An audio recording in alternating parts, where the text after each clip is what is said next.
Hello, everybody, and we're in a new week for our applied economics class. I hope everyone has had a great weekend. This is week 3, and believe it or not, we are halfway into this course.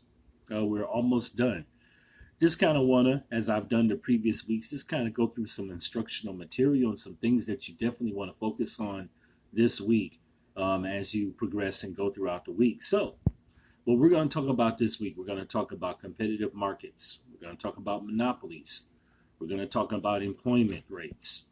We're going to also talk about poverty and discrimination. So, some key terms that I just want to throw at everybody just to reflect on, and then also to remember throughout your course of reading the material this week. And as you engage in the discussion questions that happen to be due today, along with progressing through the week, taking the quizzes, as well as doing your video presentation and the third portion of your final paper, which will be due towards the end of the week, which I have to say, as well as a reminder to everybody, it is okay if you turn those assignments in, meaning the video presentation as well as the paper portions for the final paper on Sunday. I know I did not change the due date in Moodle. It says Saturday night, 11:55 p.m. That's been regulated for the course, no matter who teaches it. But you have until Sunday night, to get those assignments in going into the new week. So I will open up week 4 shortly. All right, so you can look ahead. But again, I just want everybody to focus on the weeks at hand so that you can comprehend and begin to digest the material. So, a few things that I just want to kind of look into as we approach this Monday morning. Good morning, everybody. And again, I hope that the weekend was great and that everybody got some relaxation. Pardon me.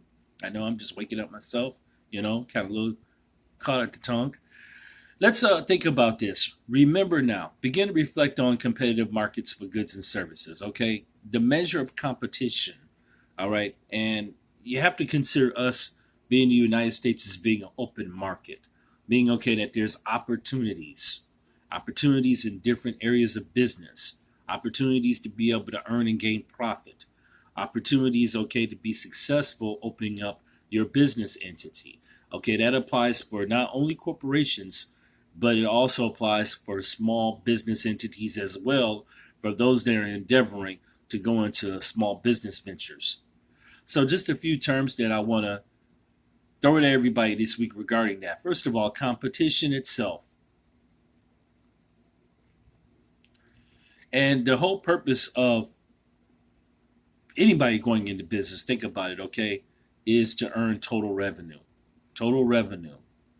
Okay, so when you sell an output, okay, based on the price setting to where you set it, and I'm kind of taking a retailer's perspective here as they engage with consumers, okay, the term total revenue, okay, what are you actually getting, okay, from the sale of that profit or that product?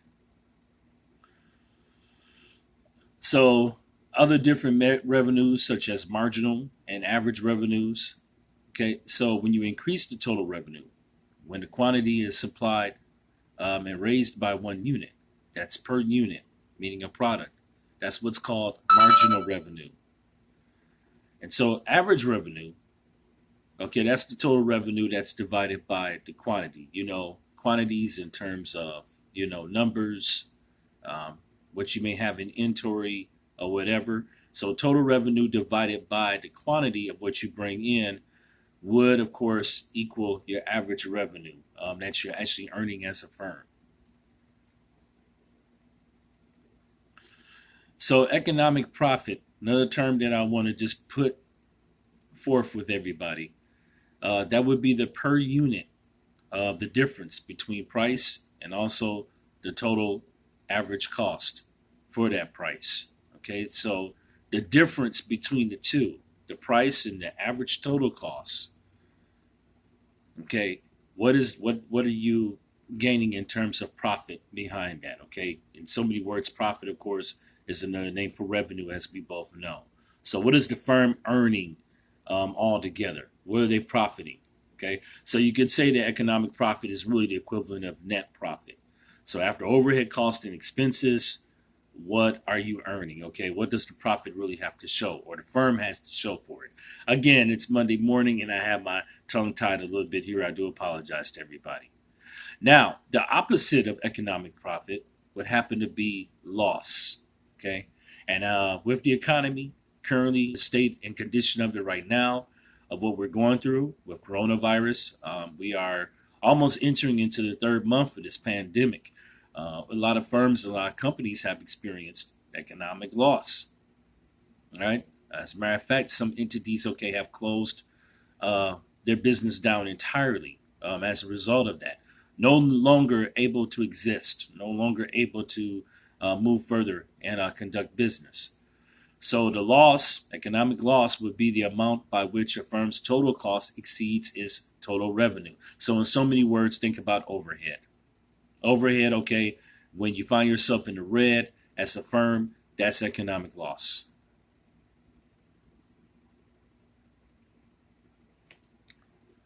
Okay, so let's move on here. And let's look at monopolies. When we think about monopolies, we think about, a sector of business that's dominated by one firm. Okay, in layman's terms, I'm just going to break it down and give you a very simple term of what monopoly is. Monopoly, okay, could also be regulated by government. All right, there's rules and conditions and policies that have to be followed when you are engaging or when a company or business is considered to be a monopoly. But the competition is very lessened. That's the difference between a monopoly and an open market. So, price setters within a monopoly, they set the picks price based on the output position. And the power of a monopoly, okay, along with the price setter, is that it's the ability to act as the price setter. The monopoly power is the ability to be able to act as a price setter. So, for example, We Energies is considered to be a monopoly. They don't have any competition here in the state of Wisconsin. There's no one competitive. So, really, you got to consider that the utility services really are not open in terms of market and competition. So, a few things that are connected to monopolies, we have to look at barriers of entry. Those are characteristics of a particular market that block the entry of new firms in a monopoly market. Now, I want to add this, okay, with the utility companies, is that not every state complies, okay, with just having one service or one company providing heat or electric, okay. There are other states, okay, that happen to have other companies that offer an alternative in terms of service. But here in the state of Wisconsin happens to be, of course, that We Energies, okay, is the primary power, and so that makes them a monopoly. So, moving on here, the Economies of Scale. That's a firm that confronts economies of scale for the entire range of outputs demanded in its industry, and that's considered to be a natural monopoly.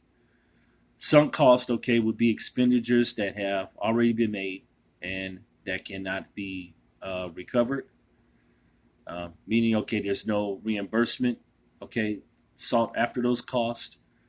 That's what sunk costs happen to be. Those are costs that the firm has to put up front, and as a result, okay, there's no recovery of those costs at all whatsoever. And then we have to look at government restrictions. Go back to intellectual property, for example. That's what a patent is, a type of intellectual property. It takes on an extra importance when networks happen to, or when network effects are present. So, what's a network effect? It involves situations where products become more useful, and the larger the number of users of the product, it has an impact and effect on the network as a whole.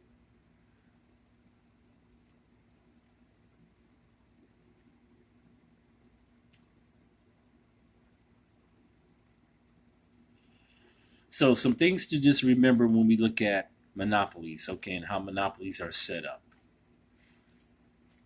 Okay?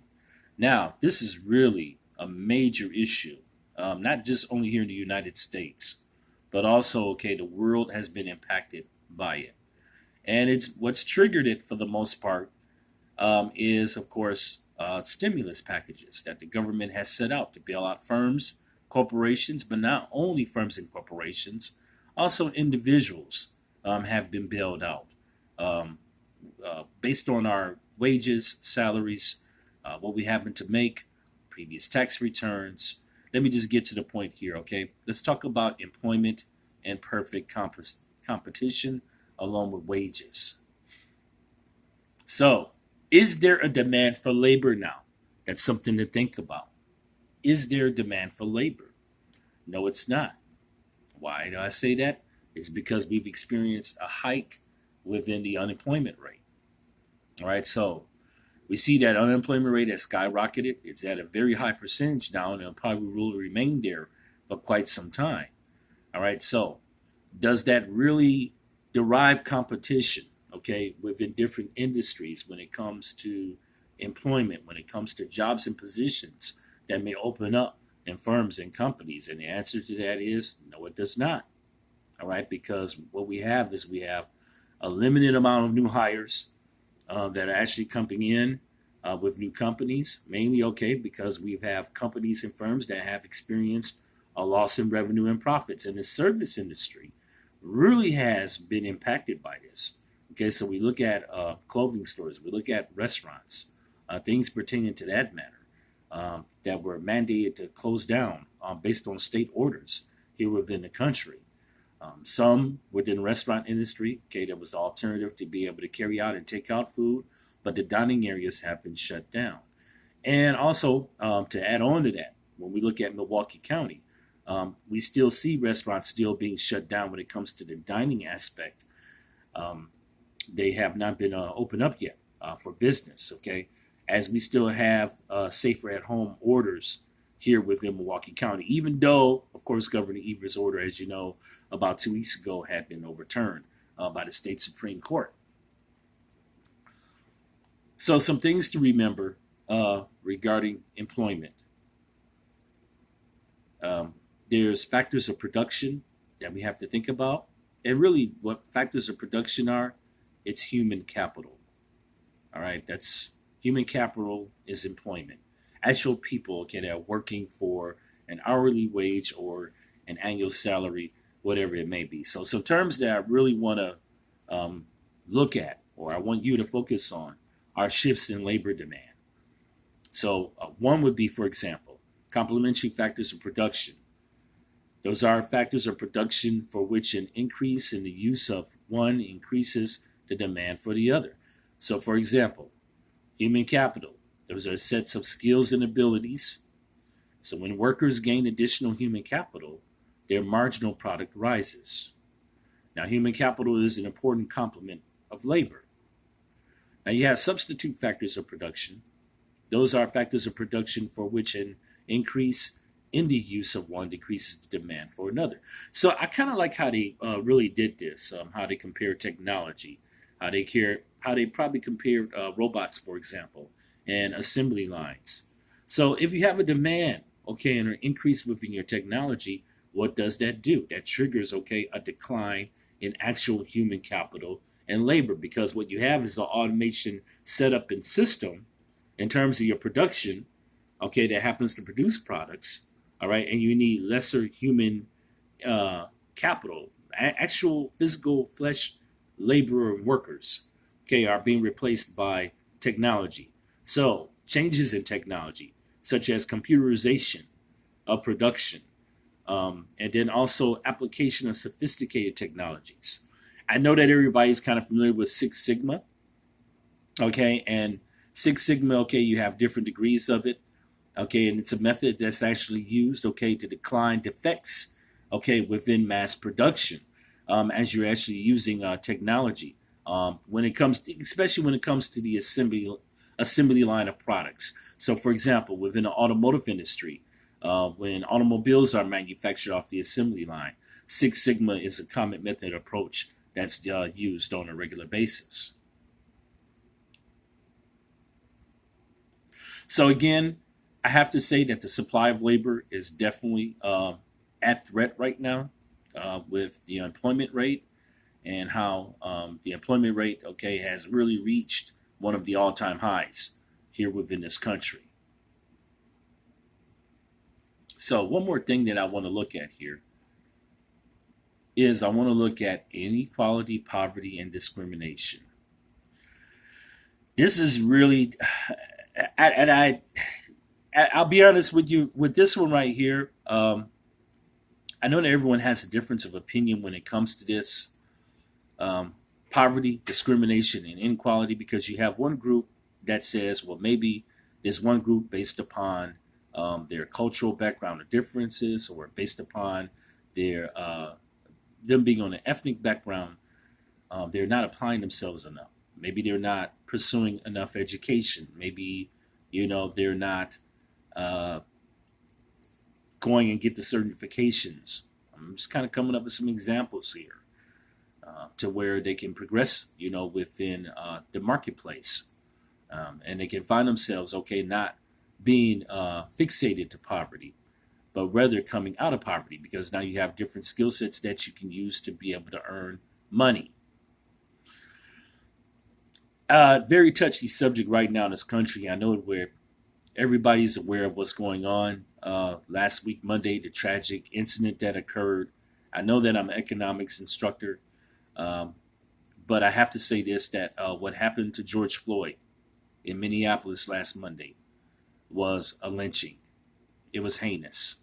It was an execution. And a lot of people, I think, in this country and in the world, I was really just in shock to see, for example, protests in London and Iran and other countries coming up against police brutality. It's kind of heavy. What we've experienced is we've experienced over the weekend, and it's kind of really sensitive. It really is riots. Protesters, okay. I'm in agreement totally with protesting, but in the midst of that, okay, there were individuals, okay, who rioted, which is not acceptable and wrong, and should be punishable, okay, with time in prison. We're talking about business owners, small business owners, okay, who go to work every day. They open up their places of establishment to be able to serve their communities. A lot of that, particularly here in the city of Milwaukee, was destroyed this weekend. And I'm really grieved and saddened that all of that has occurred. But again, we're really experiencing a divide within this country. So within God, and I know a lot of us, okay, have a faith. We attend a faith institution. I teach for this faith institution. And I have a master's in education and instructional technology with emphasis on teaching adult learners, as well as being able to teach online from Wisconsin Lutheran College. That's one of my master's degrees, as most of you all have read my profile. In God, we have to trust. And only God is going to get us out of this. Faith comes by hearing, and hearing comes through the word. And it's also the substance of things hoped for, the evidence of things that are not seen. So in God, we trust. This one, really, to be honest with you, there's some different theories. Very interesting chapter. I'm going to probably cut this lecture short right now. I like to try to keep these mini lectures, at about 20 minutes. I want everybody, to focus primarily on your assignments, and then also, just further elaborating. We can take this to the discussion forums for this week. I may throw some food. I know definitely I'll be doing a food for thought question for each discussion post, like I have been doing the prior weeks. But we could talk about this in the discussion forums and post. I know if we were meeting face to face in the classroom tonight, this conversation really would be enlightening. And that's really the purpose, of our lectures. There's terms, definitions, there's outcomes of the course that we have to stay committed to and as instructors that we are obligated to give to you students. But then also, you all come from different backgrounds, different professions, different walks of life. You have a lot to bring to the table in terms of knowledge. Your perspectives are different. And all of that is embraced. It truly is. So, moving on here, just kind of want to talk about, and I am going to open up week 4 right now. So if you want to look ahead towards the middle of the week or whatever it may be into week 4's material, you will be able to see that on Moodle. I am going to open it up and make that available to the class. So this week, your video review, we're going to be talking about minimum wage laws. All right, that should be an interesting one. I know we kind of talked about that in the discussion post last week. You're going to do a video presentation, which will be due Sunday again, you all, at 11:55 and not Saturday. I am just, for the sake of keeping this in Moodle as looking the same, I know I have Saturday, but you have until Sunday. Make sure you choose Screencastify to record your PowerPoint presentation. You can upload the link directly from Screencastify, as you've done in previous weeks, or you can upload it through YouTube. All right, so that will be your video presentation. I'm looking forward to definitely looking at the videos. Then also, the paper portion this week, you are going to use the country that you chose in week 1, of course, that you've been researching, writing. Now, what you're going to do with this week, you're going to compare labor rates, most popular careers, wages, and also poverty levels in the United States. All right, compared to the country that you have decided to select to talk about and compare the United States' overall economic impact with that country. Again, okay, as you look at external resources for research, and you all have been doing that, make sure that you follow APA rules and guidelines. Okay, so again, week 4 is going to be open up in a few minutes, everybody. All right, this is Monday morning. It's a new week. All right, let's rejoice in the Lord and be glad in all things. And what we're going through right now as a country, as a world, we're going to get through this. We will. Okay, everybody. Blessings in your week, and I'll be talking to you.